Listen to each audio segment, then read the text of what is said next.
Here we have something that's not a composite, but it's a modern material that we haven't really covered, and I think it's an important one because I know it's in the AQA specification. Graphene is a single carbon layer material, and it's 100 times stronger than steel, supposedly. And it's used for body armor. It can be invisible, and it's almost weightless. Okay, so it's absolutely amazing stuff, and it's one to write about, please. Graphene.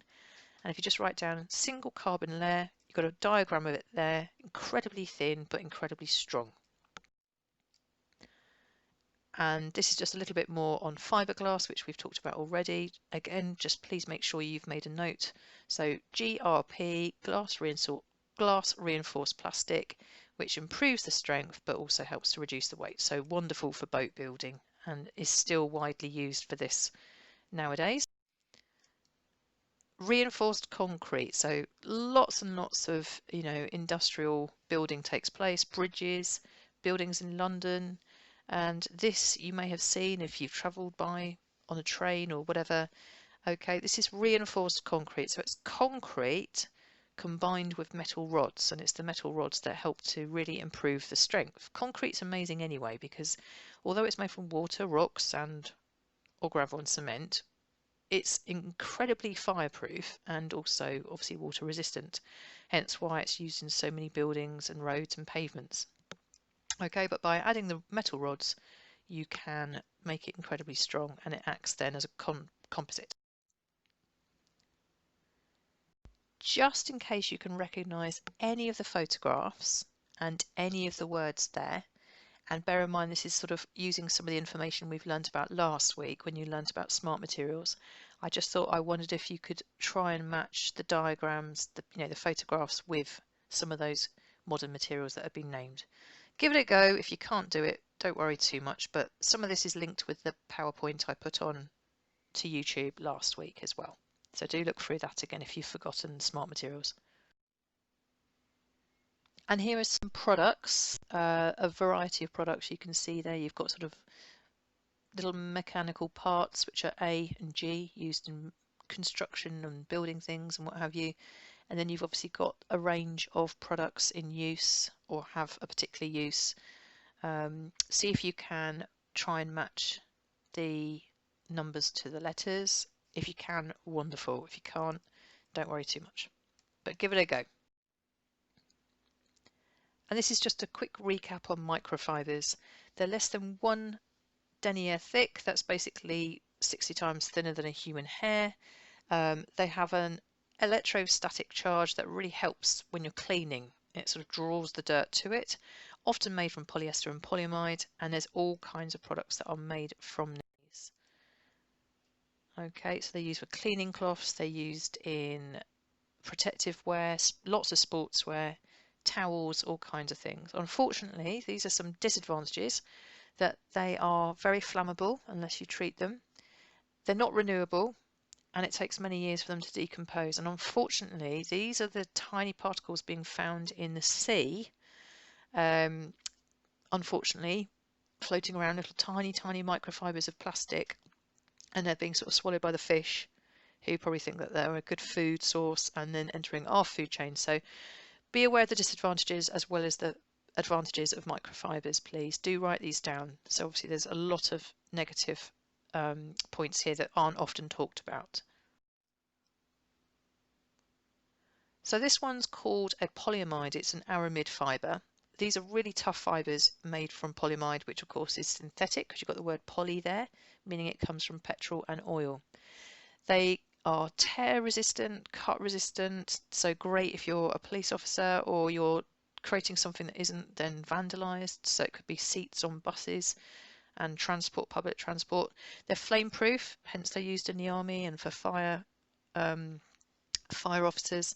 They offer a thermal insulation, so they keep you warm at the same time as being incredibly strong, and a hard wearing finish which stops them, wearing away with age and rough use. So Nomex and Kevlar are examples of these. We've looked at Kevlar last time, a year ago, and it was also mentioned in the PowerPoint last week.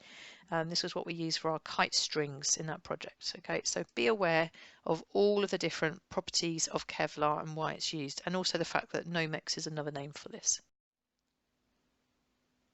Another type of modern material is conductive fabrics and threads. These are a way of making sure you can create textiles but with electronics, whether it's adding lights, sounds, music, some kind of safety thing. It could be a heart monitor.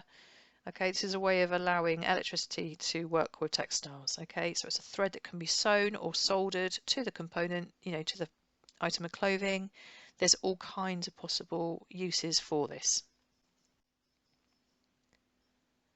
This modern material is Gore-Tex. Just a very quick diagram of it. It's full of tiny, tiny, tiny holes, but they are so tiny that it allows sweat to leave the body. So say you're wearing a special outdoor jacket and you were doing mountain climbing, something energetic, your sweat could leave your body and rain would not be able to get in because of the way it's been designed. It's made of lots of layers of these tiny, tiny, tiny holes, but do make sure you know that Gore-Tex is used for sportswear, for anything that requires the body to be able to breathe but stay dry, and you might want to copy this diagram down just in case you need to explain how it works in your exam. So you have two design tasks. Task 1 is to design a high chair based on your choice of composite, smart and modern materials. Okay, so you need to think of materials that would really suit the use of a high chair. Think about the user, the parent, think about what a high chair has to do. Label your design, show all the parts please. Make sure this does take you, I would say, a good half an hour, because it should do. Explain your reasons as to why you've chosen those modern materials. Okay, you can't just use standard acrylic or pine or standard plastic. You need to think about them being a specially engineered material, please. Give your advantages and disadvantages for your choice, okay, and why you're choosing them instead of standard wood or metal that is usually used for high chairs. So that's task 1. Your second task is to design a composite bulletproof vest, okay, for the police. Think about all the composite materials that we've learnt about in this lesson, and you need to say what you would choose and why.